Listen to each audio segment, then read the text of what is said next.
တိုင်းကြံနေရကိုကိုချင်းချင်းဖြစ်ပါတယ်အခုအရှင်ပြားတို့ဆိုဌာနပေါ်ထုတ်တာနဲ့ပတ်သက်ပြီးတော့သူတို့ရှောက်ထားလို့တာလေးတစ်ချက်ရှိပါတယ်သိလို့တာလေးရှောက်ထားလို့ပါတယ်အဲ့ဒါဘာလဲဆိုတော့ကြတော့အခုအရှင်ပြားတို့နဲ့လည်းတန်းစီသွားတဲ့အခါမှာမေတ္တာတုတ်ကိုပဲရွတ်ဖတ်နေတယ်ဆိုတာအားလုံးကကြားသိနေရပါတယ်အကယ်၍များပေါ့ဟိုနိုင်ငံတော်အကြီးအကဲတွေကနေအရှင်ပြားတို့ဌာနပေါ်ထုတ်တဲ့နေရာမှာဟိုဘာတွေကိုတောင်းဆိုသွားတယ်လဲဒီအတန်တွေပေါ်မှာဟိုဘာတွေကိုဆောင်ရွက်ပြရမလဲဆိုရင်အရှင်ပြားတို့ရွတ်ဖတ်နေတာကတောင်းဆိုချက်တစ်ခုမှမပါပါဘူး။ဒါကြောင့်တောင်းဆိုချက်လေးတွေနဲ့ပတ်သက်ပြီးဒီလိုတော့ပြီးပြရတယ်။ဦးဇင်းတောင်းဆိုတာနဲ့ပတ်သက်ပြီးတော့တရားနေပါဆန္ဒပြတော့လည်းဦးဇင်းတို့ကြီးညာချက်ထုတ်ပေးပါတယ်။ငါတို့မီဒီယာလည်းပေးပါတယ်ဦးဇင်းတို့ Facebook လည်းတင်ပေးပါတယ်။နိုင်ငံလုံးတိုင်းတာပြီးကြောင်းဦးဇင်းတို့လုပ်ပေးပါတယ်။ဒီနေ့ဆန္ဒပြပွဲမှာလည်းကြီးညာချက်ကိုဦးဇင်းတို့ပြည်တဲ့စာရွက်ရိုက်ပြီးထုတ်ပေးကြပါတယ်။ပြီးရင် Facebook လည်းတင်ပေးပါမယ်။စာရွက်လည်းကမ်းပါတယ်။ Facebook တွေကိုမိုးမင်း Facebook ကနေငါတို့ပြုနိုင်ပါတယ်ဦးဇင်းတို့ဒီကနေ့ပတ်သက်ပြီးတော့ဦးဇင်းတို့တောင်းဆိုတာကျင်းချုပ်ပဲဖတ်ပြပါမယ်အချက်5ချက်ရှိပါတယ်ဒီအချက်5ချက်ကနံပါတ်1လက်ပတောင်းတော်ချင်းစီမံကိန်းဟာဒေသခံတိုင်းနဲ့ပြည်သူလူထုတရားလုံးဟာကျင်းတဲ့လက်ခံတာဆောင်ရွက်ပေးရနံပါတ်2အကြမ်းဖက်နေမှုနဲ့ပတ်သက်၍တန်ဃာတို့တရားလုံးဟာနိုင်ငံတော်အစိုးရနေဖြင့်ဝန်ချတောင်းပန်သူတို့ပြောတာကတန်ဃာတို့တရားလုံးတန်ဃာတော်နိုင်ငံတော်တန်ဃာမာနကဆရာတော်များကိုတောင်းပန်ခိုင်းတာမဟုတ်သာသနာရေးဝန်ကြီးဌာနကလည်းတောင်းပန်ခိုင်းတာမဟုတ်ပြည်တော်တို့အစိုးရအဆင့်အနေနဲ့တန်ဃာတို့တရားလုံးကိုတောင်းပန်ခိုင်းတာပါနံပါတ်3အကြမ်းဖက်နေမှုနဲ့ပါဝင်ပတ်သက်သောပုဂ္ဂိုလ်များထိရောက်စွာရေးယူပေး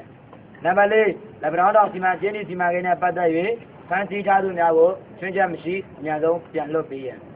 နံပါတ်5သမိုင်းဝင်ဘာသာနာဝင်နည်းများအားချက်ချင်းချင်းကိုချက်ချင်းရပ်ဆိုင်ပေးရနံပါတ်6တန်ဃာတော်များယခုလိုမိလောင်တဲ့တွင်ထိခိုက်ဒဏ်ရာရရှိနေမှုကိုနိုင်ငံတော်သံဃာမဟာနာယကဆရာတော်များနေပြီးရှိနေရကြတာပါလားကြည့်မနေရဘူးဆိုရင်နိုင်ငံတော်ဆိုရအရှုံးချကြောင်းစာတော်ထုတ်ပေးပါရန်နိုင်ငံတော်တန်ခါမာနကဆရာတော်များအားလျှောက်ထားတောင်းဆိုခြင်းနံပါတ်6ချက်အကုန်6ချက်ပါပထမအချက်5ချက်ကိုဒါဆိုရအောင်တောင်းဆိုတာပါနံပါတ်6ချက်ကတော့နိုင်ငံတော်တန်ခါမာနကဝန်ဆောင်ဆရာတော်တွေတောင်းဆိုတာပါဦးဇင်းတို့တောင်းဆိုတဲ့အချက်5ချက်လို့အပြန်နဲ့လုပ်ခိုင်းတာမဟုတ်ဘူးဦးဇင်းတို့ရှင်းနှမှုရှိအောင်ဒီအချက်5ချက်ထဲမှာကမှတင့်တော်တဲ့အချက်များကိုဆောင်ရွက်ပေးဖို့ဦးဇင်းတို့တောင်းဆိုတာပါအခုမတောင်းဆိုလို့ဒီနေ့ထိုင်ဆန္ဒပြတဲ့မနက်ပြန်မနက်ဒီစောင့်မယ်မနေ့ကမနေ့ဒီမှာဦးဇင်းတို့တောင်းဆိုတာတခုမှမလိုက်ရောဘူးဆိုရင်ဦးဇင်းတို့နေ့စဉ်ရက်ဆက်ဒါကိုဆန္ဒထုတ်ပေါ်လာမှာပါတနိုင်ငံလုံးတိုင်းတာနေမှာပါကျမဖေနောက်ထပ်တစ်ခုလျှောက်ထားလို့တာလေးရှိပါတယ်ဒီလက်ဘရောင်းတောင်အကြမ်းဖက်ချိုးခွဲခြင်းနဲ့ပတ်သက်ပြီးတော့ကြတော့ဟိုသက်ဆိုင်ရာကလည်းဟိုသာသနာရေးဒီတော်စုအစဉ်သာသနာရေးဝန်ကြီးကနေဟိုအရှင်ပြားတို့ဟိုတန်ဃာထုထံမှာဝန်ချတောင်းပန်တယ်ဆိုတာနိုင်ငံမှာမီဒီယာတွေကနေမှတခင်ကျွန်တော်တို့သိရှိရပါတယ်ဒီပေါ်မှာအရှင်ပြားတို့တန်ဃာတို့အနေနဲ့ဟိုအားရကျေနပ်မှုရှိမရှိအဲ့ဒါလေးတစ်ချက်သိပြရပြီဗျ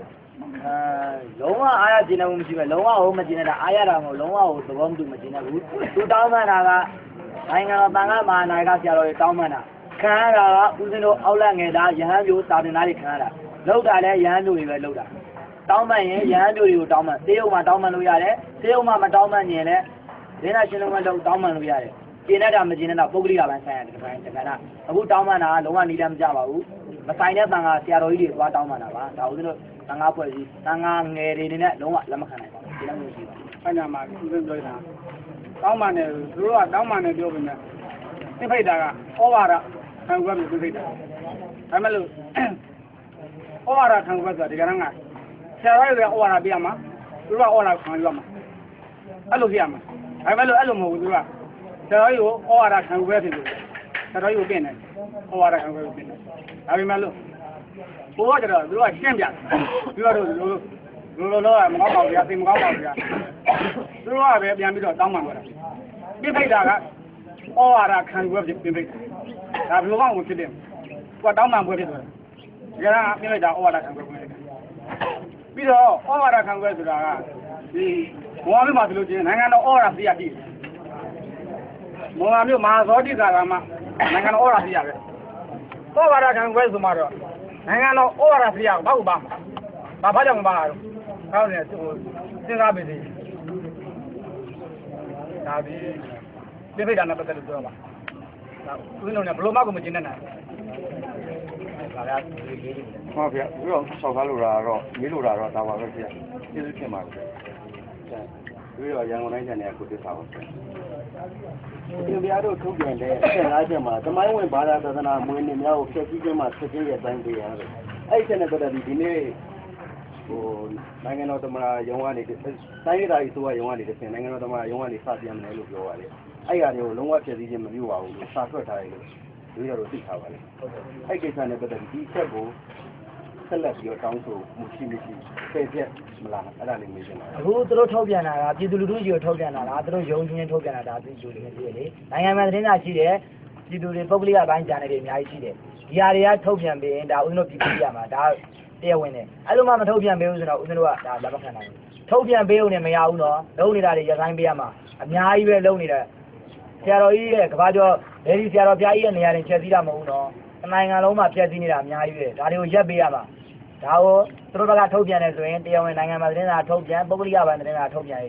ဒါဆိုရင်ဦးဇင်းတို့ဘက်ကဒါကိုဆက်လက်မတောင်းဘူးဒီလိုမှမထုတ်ပြန်ဆိုတော့ဦးဇင်းတို့ဆက်လက်တောင်းဘူးပြီးတော့သိတာအကြောင်းတဲ့အသီးသီးကိုဒီနေ့ရက်စွဲနဲ့ပို့ထားတယ်လို့သိတာ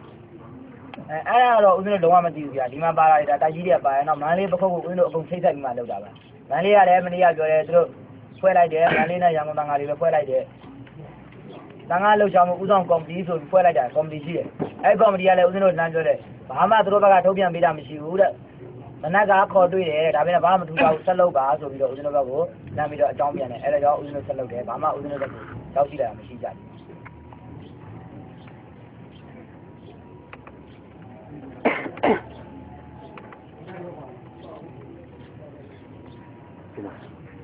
တော့မရှိဘူးရရှိတော့တယ် ရှိတော့မယ်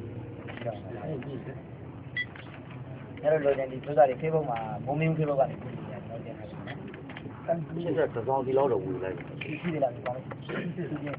ဒီရတဲ့တောင်းလေးရှင်းတော့ပြရမယ်ရှင်းတော့ပြရမယ်